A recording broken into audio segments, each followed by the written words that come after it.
Hello students, अस्सलाम वालेकुम। उम्मीद है आप सब खैरियत से होंगे। हमने सेकेंड ईयर मैथमेटिक्स के लास्ट लेक्चर में एक्सरसाइज 2.4 के क्वेश्चन नंबर 15 तक कंप्लीट कर लिए थे। आज हम मज़ीद कुछ क्वेश्चंस करने के लिए जा रहे हैं और कॉन्सेप्ट वही है जो हमने लास्ट लेक्चर में किया था, that is angle between two lines in terms of slope. अगर हमारे पास दो लाइन्स हों और उनका स्लोप हो तो हम उन दो लाइन्स के दरमियान एंगल निकाल सकते हैं। किस फॉर्मूले से? tan theta is equal to m1 minus m2 over 1 plus m1 multiply by m2। अब इसमें मैंने आपको लास्ट लेक्चर में बताया था कि कन्फ्यूजन होती है कि हम m1 पहले रखें या m2 पहले रखें, क्योंकि बीच में साइन माइनस की आ रही है। अगर हमने पहले m1 रखना था और बाद में m2 रखना था, या हमने पहले m2 रखना था और बाद में m1 रखना था और हमने गलत कर दिया क्वेश्चन को देखे बगैर, तो आंसर में माइनस का फ़र्क आ जाएगा, साइन डिफरेंस हो जाएगा और हमारे क्वेश्चन को रॉन्ग कंसीडर किया जाएगा। एक और बात कि अगर वो स्टूडेंट्स जो आज मेरे लेक्चर को पहली दफ़ा देख रहे हैं और वो ये चाहते हैं कि ये फार्मूला जो है tan theta is equal to m1 minus m2 over 1 plus m1 multiply by m2 कैसे आया, तो प्रीवियस लेक्चर में मैंने ये फार्मूला पूरा, इस फार्मूले की पूरी डेरिवेशन भी करवाई है। तो आप चाहें तो उस डेरिवेशन को देख के अपनी कन्फ्यूजन दूर कर सकते हैं कि ये फार्मूला कहाँ से आया। अब वही बात कि अब हम सवाल को देख के कैसे अंदाज़ा लगाएं कि हमें स्लोप m1 पहले रखना है या m2 पहले रखना है, क्योंकि देखें डिनोमिनेटर में तो कोई मसला ही नहीं है। डिनोमिनेटर में एक तो साइन प्लस का है, दूसरा m1 और m2 आपस में मल्टीप्लाई हो रहे हैं। अब आप m1 की वैल्यू को m2 से मल्टीप्लाई करें या m2 की वैल्यू को m1 से मल्टीप्लाई करें, आंसर में तो फ़र्क आता ही नहीं है। ये ऐसा ही है जैसे अगर मैं 2 को 4 से मल्टीप्लाई करूँ तो 2 4 से 8 होता है, लेकिन अगर मैं 4 को 2 से मल्टीप्लाई करूँ तब भी तो आंसर 8 ही आएगा। तो कन्फ्यूजन होता है न्यूमरेटर का, यानी कि ऊपर वाली चीज़ का। उसके लिए मैंने लास्ट लेक्चर में एक नोट लिखवाया था, वो नोट मैंने अभी भी लिखा है, दोबारा उसको देख लेते हैं, आपको समझ में आ जाएगा कि आप सवाल को देखते हुए कैसे रखेंगे m1 को पहले या m2 को पहले। देखिए नोट है, if m1 and m2 are slopes of l1 and l2। अगर आपके पास m1 और m2 जो हैं वो लाइन l1 और l2 के स्लोप्स हैं, then for the angle from l1 to l2, अगर आप एंगल देख रहे हैं L1 टू L2, L1 से L2 की तरफ, we subtract the slope of L1 from slope of L2। तो ऐसी सूरत में हम L1 के स्लोप को L2 में से माइनस कर देंगे, यानी कि हम लिखेंगे M2 माइनस M1। देखें, we subtract the slope of L1 from slope of L2 in numerator, that is tan theta का फॉर्मूला हो जाएगा M2 minus M1 upon 1 plus M1 into M2। Denominator पे अगेन कोई फ़र्क नहीं पड़ रहा। तो अगर आपको एंगल निकालना है लाइन L1 से L2 के लिए, L1 टू L2 लिखा हुआ है, L1 से L2 की तरफ निकालना है, तो स्लोप क्या हो जाएगा M2 minus M1 upon 1 plus M1 into M2। इसी की हेल्प से, इस कॉन्सेप्ट की हेल्प से मैंने क्वेश्चन नंबर 14 और 15 करवाया था। चलें आज मैं आपको करवा रहा हूँ क्वेश्चन नंबर 16 और 17। देखते हैं कि इस कॉन्सेप्ट को लेके ये सवाल कैसे होगा।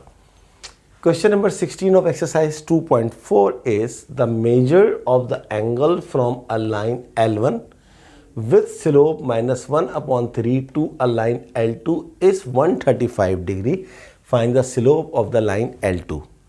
सवाल ये है कि दो स्लोप, एक पहली लाइन का जो स्लोप है लाइन L1 का जो स्लोप है वो है -1 upon 3 to a line L2। L2 दूसरी लाइन है जिसका स्लोप m2 है जो हमें नहीं पता है, और उन दोनों स्लोप्स के, उन दोनों लाइंस के दरमियान जो एंगल है वो 135 डिग्री है।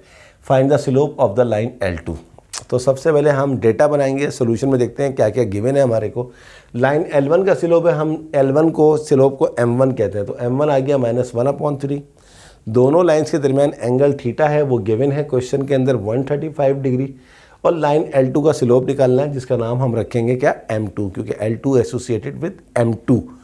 अब वर्ड क्या लिखा हुआ है देखिए, the measure of the angle from a line L1 with slope -1 upon 3 to a line L2। तो यहाँ पे मैंने आपको बताया था कि अगर आपको L1 से L2 की तरफ एंगल निकालना हो या एंगल दिया हुआ हो तो आप क्या रखते हैं, M2 माइनस M1। तो देखें मैंने यही रखा है, tan theta is equal to M2 minus M1 upon 1 plus M1 M2 multiply by M1 बोला या M1 मल्टीप्लाई बाय M2 बोलते हैं, कोई फ़र्क नहीं पड़ता मल्टीप्लिकेशन में, लेकिन देखें यहाँ फ़र्क पड़ता है। तो इस कॉन्सेप्ट में अगर आपको L1 से L2 की तरफ जाना है तो आप क्या करेंगे, हमेशा M2 माइनस M1 रखेंगे, ये बात आपको याद रखनी है। अब इस क्वेश्चन में देखें थीटा हमें दिया हुआ है 135 डिग्री, तो यहाँ हम 135 डिग्री लिख देंगे, tan 135 डिग्री। m2 हमें पता नहीं है, रिक्वायर्ड है, माइनस एज इट इज़ आ गया, m1 हमें दिया हुआ है -1/3, वो हमने यहाँ रख दिया, अपॉन 1 प्लस m2 हमें पता करना है और m1 हमें दिया हुआ है -1/3। अब आप tan 135 डिग्री की वैल्यू अगर अपने कैलकुलेटर में निकालेंगे तो tan 135 3π/4 या -1 होता है, सही है, सॉरी tan 135 या tan 3π/4 अगर आप निकालेंगे कैलकुलेटर में तो आपके पास आंसर आएगा -1। आगे चलते हैं, m2 आ गया माइनस माइनस प्लस 1/3 आ गया, 1 plus minus minus m2 into 1 m2/3।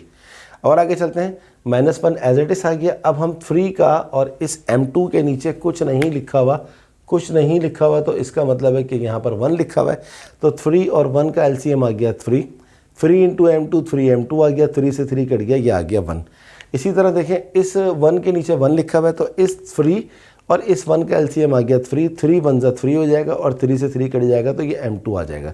इसके बाद देखिए हमने क्या किया है, -1 इज इक्वल्स टू 3m + 1/3, और अपॉन के नीचे अपॉन आया तो नीचे वाली चीज़ उल्टी हो जाती है, रिवर्स हो जाती है, यानी कि ये जो 3 है ये ऊपर आ गया, तो ये हो गया 3/3 - m2। अब आप गौर से देखें, ये 3 से कट गया, तो आपका आंसर क्या आ गया, -1 बराबर है 3m2 + 1, और ये नीचे क्या रह गया 3 - m2। ये 3 - m2 जो है इस साइड पे डिवाइड हो रहा है, उस साइड पे जाके -1 से मल्टीप्लाई हो जाएगा, तो ये हो गया जनाब -1 × 3 -3 minus plus m2 is equal to, इस साइड पे क्या बचा 3m2 + 1। अब आपने क्या करना है, इस 1 को इधर शिफ्ट कर दें तो -1 हो जाएगा, और इस m2 को वहाँ ले जाए तो -m2 हो जाएगा, तो -3 - 1 क्या होता है -4 होता है, 3m2 - m2 क्या होता है 2m2, 3 में से 1 गया 2 बचेगा, ये 2 यहाँ मल्टीप्लाई हो रहा है, उस साइड पे जाके -4 से डिवाइड हो जाएगा, तो -4/2 हो जाएगा -2, और ये आपके पास आ जाएगा m2, और यही हमारा रिक्वायरमेंट था, find the slope of the line L2, therefore the slope of the line L2 that is m2 is equals to -2, ये हमारा आ गया answer. So I hope you completely understand this concept, और हमने इसी कॉन्सेप्ट की help से ये क्वेश्चन आपको करवाया, तो देखें कितना आसान सवाल था। कॉन्सेप्ट क्लियर होता है तो सवाल बहुत आसान होता है, और कॉन्सेप्ट क्लियर ना हो तो फिर सवाल बहुत डिफ़िकल्ट हो जाता है, बल्कि गलत हो जाता है। कभी कभार तुक्के में आंसर सही आ जाता है, स्टूडेंट बोलता है सर देखें हमने तो इस तरह किया फिर भी हमारा आंसर सही आ रहा है। तो बात यह है कि एक तो बात यह है कि there are so many methods to solve each and every question. एक क्वेश्चन को सॉल्व करने के बहुत सारे मेथड होते हैं, बट अगर मेथड सही है और आंसर सही आ रहा है फिर तो सही है, लेकिन अगर तुक्के में आंसर आ रहा है, यानी कि विदाउट कॉन्सेप्ट आंसर आ रहा है, तो वो गलत भी हो सकता है, सही भी हो सकता है। तो प्लीज़ कॉन्सेप्ट के साथ काम करें, और मैथ नाम ही कॉन्सेप्ट का है। चलिए अब हम करते हैं क्वेश्चन नंबर 17। देखते हैं कि क्वेश्चन नंबर 17 में हमसे क्या पूछा जा रहा है। Find the measure of the angle from a line with slope m to a line with slope m - 1 over m + 1। ये है जनाब आपको सवाल के आपको निकालना है एंगल दो लाइंस के दरमियान। एक लाइन का स्लोप जो है m1 है और एक लाइन का स्लोप जो है वो m - 1/m + 1 है। तो सबसे पहले तो हम एक काम करते हैं, इसको m1 और m2 का नाम दे देते हैं। फर्स्ट करें, लाइन L1 का स्लोप m1 है जिसकी वैल्यू दी हुई है m, यहाँ लिखा हुआ है देखें m, और फर्ज करें लाइन L2 का स्लोप m2 है जिसकी वैल्यू दी हुई है m-1 अपॉन m+1। यहाँ तक बात हो गई। अब हम इस पे अप्लाई करते हैं कॉन्सेप्ट। क्या लिखा हुआ है कॉन्सेप्ट? हमें एंगल निकालना है फ्रॉम अ लाइन जिसका स्लोप m है टू अ लाइन जिसका स्लोप m-1 अपॉन m+1 है। तो वही बात आ गई कि if m1 and m2 are slopes of L1 and L2 then for the angle from L1 to L2, जब आपको L1 से L2 की तरफ का स्लोप एंगल निकालना होता है तो आपके पास फॉर्मूला क्या होता है? tan theta is equals to m2 minus m1 upon 1 plus m1 into m2। तो m2 आपके पास क्या है? m1 upon m+1 minus m2 sorry m1 आपके पास क्या है? ये रहा m दिया हुआ है, अपॉन 1 प्लस m1 आपके पास m है और m2 आपके पास है जनाब m-1 अपॉन m+1। अब आपको इसको सिंप्लीफाई करके एंगल निकालना है। बहुत आसान है सिंप्लीफाई करना। सबसे पहले क्या करें, देखें इसके नीचे 1 लिखा हुआ है तो m1 का और 1 का जो हमारे पास LCM आएगा वो आएगा m+1। m+1 से m+1 पूरा कट गया तो यहाँ पर आपके पास जो ऊपर बचा न्यूमरेटर में वो बचा m-1 माइनस, इसके नीचे 1 लिखा हुआ है तो m से ये जो आपका ये वाला m+1 था ये हो जाएगा मल्टीप्लाई। हो गई बात क्लियर। अब आते हैं हम नीचे देखें 1 प्लस, सबसे पहले इस m को मल्टीप्लाई कर दीजिए, m इंटू m हो जाएगा आपके पास m², m को 1 से करेंगे ये हो जाएगा m और अपॉन में लिखा हुआ है m+1। और आगे चलते हैं, is equals to m-1 minus m into m क्या होगा? m², minus plus minus m into m हो गया, अपॉन में आ जाइए। अब देखें इसके नीचे लिखा हुआ है 1, सॉरी ये वाला पहले m+1 लिख दीजिए, ये आ गया।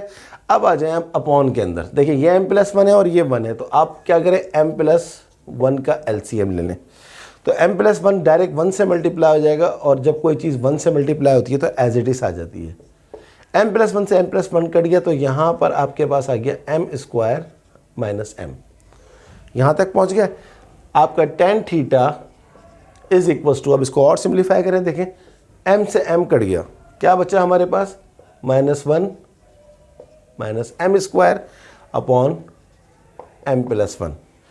ये वाला भी m से m कट गया तो अपॉन में आपके पास क्या आ रहा है? 1 plus m² upon m+1।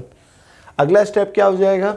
Minus यहाँ से आप कॉमन ले लीजिए तो ये हो जाएगा 1 प्लस m² अपॉन में क्या लिखा हुआ है? m+1।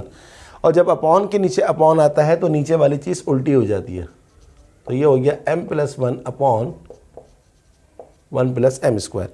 अब आप गौर से देखिए ये वाला m+1 ये वाला m+1 से कट गया, ये वाला 1 प्लस m² ये वाला 1 प्लस m² से कट गया तो हमारे पास बाकी क्या बचा? tan थीटा बराबर है माइनस, और जब कुछ नहीं होता तो 1 होता है तो वैल्यू आ गई -1। Therefore theta is equals to हमारे पास आ गया tan इनवर्स -1। अगर आप अपने कैलकुलेटर के अंदर tan इनवर्स -1 निकालेंगे तो आपका आंसर आएगा 135 डिग्री। 135 डिग्री के बाद tan 135 -1 होता है। और अगर आप इसको रेडियन में लिखना चाहें तो वो हो जाएगा 3π/4। तो आप दोनों में से कोई एक लिख दें या आप दोनों लिख दें, इससे कोई फ़र्क नहीं पड़ता। तो अब हम इसका आंसर चेक करते हैं पीछे बुक में क्या आ रहा है। इसका आंसर आ रहा है जनाब 2.4 का 135 डिग्री और 3π/4, 100% करेक्ट। तो स्टूडेंट ये था क्वेश्चन नंबर 17 और ये था इसका कॉन्सेप्ट, ये आपके सामने लिखा हुआ है। तो आज की क्लास के लिए इतना ही। अब नेक्स्ट लेक्चर के अंदर हम मज़ीद कुछ क्वेश्चंस करेंगे, देखते हैं इसके अंदर और कौन कौन से क्वेश्चंस हैं। 70 तक हमने कर लिया, अब 18 है, 19, 20, 21 ये 4 सवाल रह गए। ये चारों ही सवाल हम करेंगे, 1 से 2 लेक्चर्स के अंदर ये चारों सवाल हो जाएंगे। तो स्टूडेंट काइंडली आप इसको कॉपी करें और ख़ूब मेहनत से जो है नोट्स बनाएं, और कोई भी प्रॉब्लम किसी भी जगह पर आ रहा है तो मैं आपकी हेल्प ज़रूर करूँगा, मैं आपसे प्रॉमिस करता हूँ। और अब तक जितने भी स्टूडेंट्स ने मुझसे क्वेश्चंस किए, मैंने किसी भी स्टूडेंट को मना नहीं किया और जैसे ही मैं उसका मैसेज रीड करता हूँ मैं ज़रूर जवाब देता हूँ। इसके साथ साथ अब तमाम बच्चों से रिक्वेस्ट है कि काइंडली मेरे चैनल को ज़रूर सब्सक्राइब करें और सब्सक्राइब करने के साथ साथ बेल आइकन को ज़रूर प्रेस कीजिएगा, क्योंकि जैसे ही लेक्चर अपलोड होता है उसका नोटिफिकेशन आपको मिल जाता है। और मेरी वीडियोस को सिर्फ अपने तक ना रखें, रिस्ट्रिक्ट ना रखें, बल्कि अपने तमाम दोस्तों को शेयर करें, क्योंकि जितना हम इल्म बांटते हैं इतना ही इल्म हमारा, आपका और हम सबका इल्म बढ़ता है। ओके स्टूडेंट्स, तो अगली क्लास तक के लिए अल्लाह हाफिज़।